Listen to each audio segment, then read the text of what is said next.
Merhaba. Good afternoon, everyone.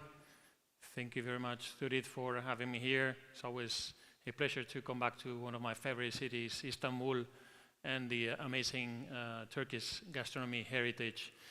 Well, even though now is more the time for coffee, we are going to talk about wine.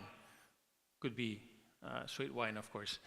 So I'm going to go through first the importance of culinary tourism, and then we're going to go deeper into the concept of experience and how to design better wine tourism experiences. First of all, where are we traveling today? Which are the main cities that we are traveling to? There you have the figures, the statistics from Euromonitor about the most visited cities worldwide. Of course, we have there Bangkok, of course we have Istanbul, we have London, Paris. All of them are cities that are offering right now, showcasing an amazing culinary offer, heritage, restaurants, and so on and so forth. So, of course, that's very important for cities right now to attract visitors. And what do we do, at least here in Europe, when we go to those cities?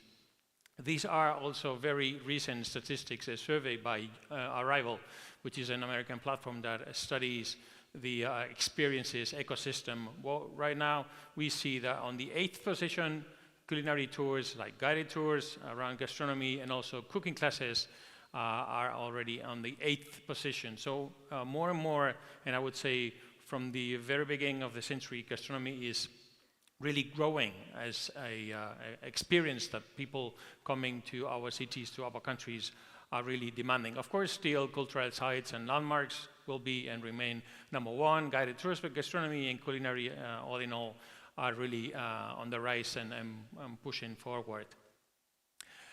Which are the trends right now that are shaping the culinary tourism, gastronomy tourism scene, and also what's going to affect you as providers of wine tourism experiences in Turkey? Of course, Turkey beholds an amazing heritage.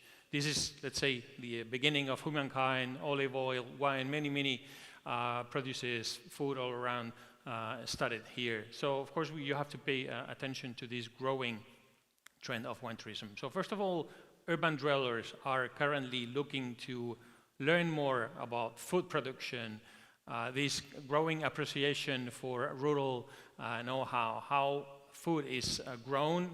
People want to go to the origin.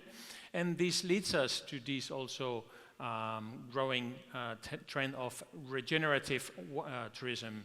We talked a lot about sustainability. Of course, I think we abused of that concept. Right now, the trend will be regeneration, by which the tourist plays an active role in the improvement of the ecosystems that they visit. So there's already some proposals of wine tourism that are also tend to the regeneration. I bring you here an example of small winery in Spain that are already offering these regenerative wine tourism offers in which the visitors help to clean the vineyards. So they pay to work. So that's what they do right now. So regeneration could be one of the trends. Another one, of course, we have to pay close attention to climate change and the rise of temperatures. Of course, and especially after the pandemic, the tourists want to go outdoors. So we prefer to enjoy al fresco activities. And actually, according to European Travel Commission, already 31% of visitors, the millennials and Gen Zs, would change destination because of extreme temperatures. So we have to pay close attention to that. And wineries, every type of tourist activity should, for example, provide shade and also bring water. It's very important if you are drinking wine to drink water, not to dehydrate and not to have a hangover afterwards. So shade, water, pay attention to those physical needs of visitors. What else? Of course, we can combine wine with other produces. We can combine it with craft beer. Why not? We are not Italians here. We can also mix it with honey. We can mix it with truffle. You name it. Cheese, of course. So try to combine with all the other produces, all the food around your winery and your wine producing regions. Try to combine it to enhance the overall experience. Number 4 also could be the growth of what we are calling alternative wine tourism. We have, of course, this rising trend of the non-alcoholic wines, low alcoholic wines, fermented wines, old production methods like the Georgian Creveries, the so-called natural or low intervention wines. That is also shaping a new demand for a different or alternative wine tourism. And number 5 with the trends is sober tourism. Of course, not related with religious demands or necessities, but people that just want to have any contact with alcohol during their vacation. There is a growing trend, especially in the US, UK. So also that we have some kind of experiences in which wine or alcoholic beverages are not involved, that we have supply with non-alcoholic beverages, not just for kids, but also for grown-ups. So these are 5 trends that I brought you today to enhance, to improve your wine tourism experiences. And then the ingredients. Well, what is an experience? First of all, that's one of the buzzwords recently, the last 10 years. This is a definition that I tend to use. It's an event that breaks from the everyday to become memorable. I think that's the key word, memorable. We have to be really demanding when we design a new experiences to make it memorable so that people will remember that, let's say, forever. That would be awesome. And also because now everybody's using the word experience to sell everything. Now we are using that word, we are abusing of that word. And if everything is an experience, then nothing really is. So again, try to make it really, really memorable. Then if you're a winery, and this could apply also to cheese producers, olive oil producers, so let's start with the why. Why are you opening your doors to visitors?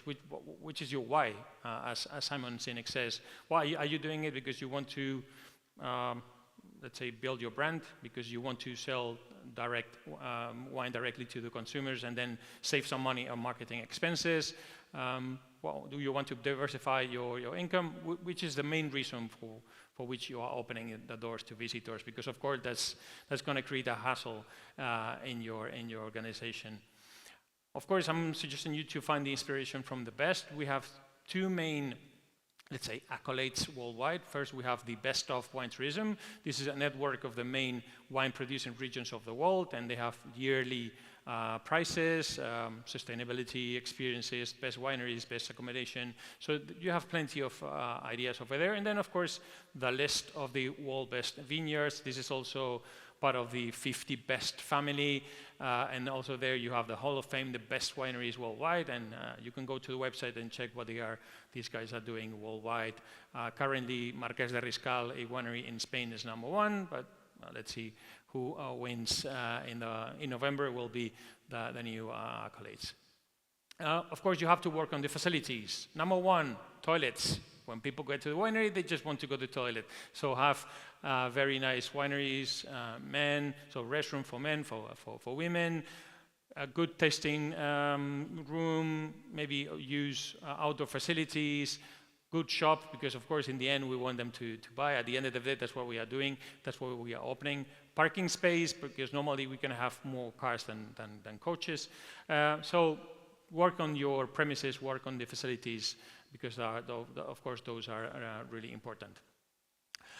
Try to make people mingle among themselves. Social interactions are really, really important. In the end, science says that what makes human beings more happy is being with other human beings. So we have to make them talk among themselves.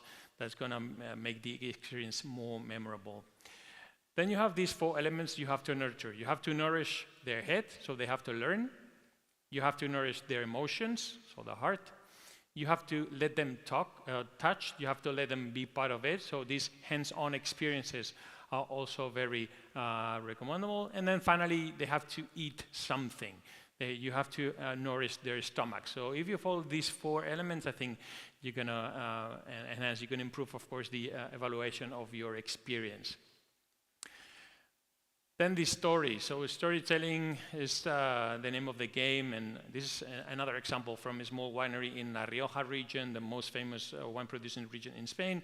This is an example of a 3-generation winery. So Could be the grandma who guides you through the winery, could be the mother, could be the daughter, but of course it's going to be really emotional and more experiential if it's somebody who owns, who has been working in the winery forever, who's going to convey the message and send them the story way better. So work on the story, work on the narrative of your winery. And this is also very important in case you have a responsible person for wine tourism in your winery. Let them work on the script. Let them work on the theater act, let's say, because the guide is going to be like an actor. It's going to be an actress.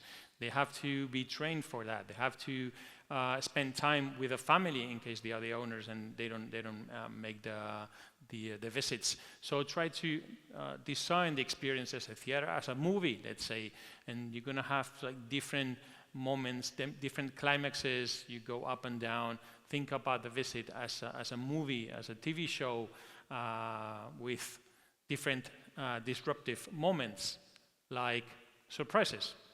Of course, this might be tricky because certain nationalities do not welcome surprises as good as maybe Southern Europeans do. But think about it, because every once in a while, if you include certain, like a small surprise, something that is unexpected, and of course that helps them enjoy more, I think that's going to make them believe that the experience was really, really memorable. So think about those little experiences. And then this is another little trick. Of course, as human beings, we have a lot of biases, cognitive biases, and there is one that makes us remember what we did recently. So to make them remember our experience, you have to follow this peak end rule. What does peak end rule mean? It means that you have to put like the climax, the summit of the experience, the most important moment. Could be the tasting, could be maybe the grandpa that appears and gives you like a little speech, or you go to this amazing view, like a beautiful landscape, and then you finish there and you let them talk among themselves. So that moment you all know where the climax is going to get. So try to put that final, like very special moment close to the closure of the visit. So after that, it's just going to be go down the slope, and then you say goodbye, you greet them bye. So that peak moment should be close to the ending of the experience. And well, this is not too easy, but of course, as we know, tourism, hospitality in general is an intangible experience. It's not something that we can store. If we don't sell that hotel night to night, it's gone, push, vanished. So we have to try to make it touchable, let's say, make it tangible. This is a postcard. This is an actual example that I enjoyed in one amazing winery in Argentina that is called Catena Zapata, which was also acknowledged as the best tourist vineyard winery last year. What they do is when you're finishing the tasting, they give you a pen, they give you this postcard, which is actually the label of one of the top-notch wines. And imagine we are in Argentina, but if you come from Turkey and you go to Catena Zapata, give you a postcard, you can write a postcard, you put the address, and the postcard is going to be sent to wherever you want. So when you get home, the postcard will be there. I tried to pair the postcard with the bottle, but it was too expensive, so I have to get another one. So imagine that when you get home, you have the postcard, you have the remembrance, and then you put it on your fridge, and you're going to remember that forever. So try to make it tangible, something that is per se intangible. And well, this would be, let's say, the final result if you do it well, if you design the experience taking into consideration some of the ingredients that I gave you. Of course, that also depends on the type of target group that you're working with, depending if it's local domestic tourism, if it's foreign tourism. But if you are able to design true experiences, and remember, if it's not memorable, it is not an experience. So you're going to boost emotions in those visitors. You're going to make them remember.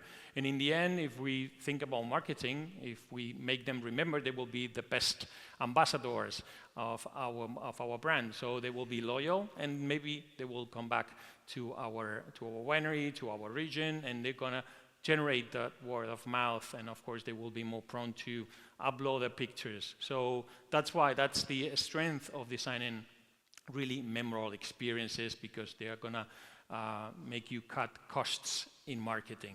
And always remember, the experience is the marketing. Thank you very much.